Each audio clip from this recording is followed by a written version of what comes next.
We have some exciting news this week thanks to the creator of Lorcania.com himself, Artem Grechka, aka NL. Artem was able to make it over to the Nuremberg Toy Fair in Germany, where he was able to talk to Ryan Miller, a co-designer, and Shane Hartley, the creative director for Lorcana, as well as get some very important pictures from the gift set box that revealed exciting new things. First thing I want to talk about is the picture of the back of the gift set box, because finally, the debate is settled, and at last we know what to call these curious little white diamonds on the sides of the cards. I've called them pips in past videos, and I've also seen them being called snarfblats and lore. Well, I'm happy to tell you that they are in fact officially referenced as lore based on this text. The last sentence in the paragraph under Hades reads, "Surround him with other villains and watch him gain a lot of lore fast." Let's take a look at Hades' card real quick.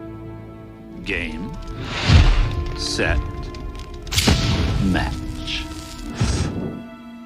He has an ability called Sinister Plot that gives him +1 lore for each other villain character you have in play. The last sentence on the back of the gift set box is referencing Hades' ability using the term lore to describe the thing he gains for having other villains in play. Now wait a second, Brandon. So what?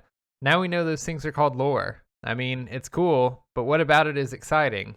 Well, I'm glad you asked. Let's go back a couple months to this Dicebreaker article that's been a hot topic of discussion ever since it came out. There's a quote from Ryan Miller in here where he says the cards represent characters that you've put together from your team that you summon from your Illumineer station and you send them on quests to gain lore. This quote has been a building block for a theory involving your win condition being reliant on your characters questing by either moving to a questing zone or being tapped and either at the end of that turn or at the start of the next. As long as your character hadn't been banished, you would gain the number of lore on the card, adding to your total lore gathered. Before it was confirmed that these things were called lore, it was hard to say whether Ryan was using fluffy Disney talk when explaining the game for this interview, or if he really had given away clues about how Lorcana plays out. Before now, I wasn't entirely convinced that questing was an actual thing that would be in Lorcana, and was actually wondering if you won simply by being the first person to get a certain number of lore on the board. Now, there's a real chance this quote might be hiding some details about gameplay that we haven't been able to confidently dig into. If there is some kind of questing done in Lorcana, I'm still expecting it to be fairly simple. Many playtesters have shared that Ryan and the team at Ravensburger weren't lying when they described the game as easy to pick up but hard to master, leading me to believe the gameplay itself still has to be easy and intuitive. Ryan has also shared that something he loves about card games is that the rules themselves can be easy and the strategy can come from the cards, again making me believe the actual gameplay has to be simple. And the great thing about trading card game design is that the game rules themselves can actually be very accessible, right?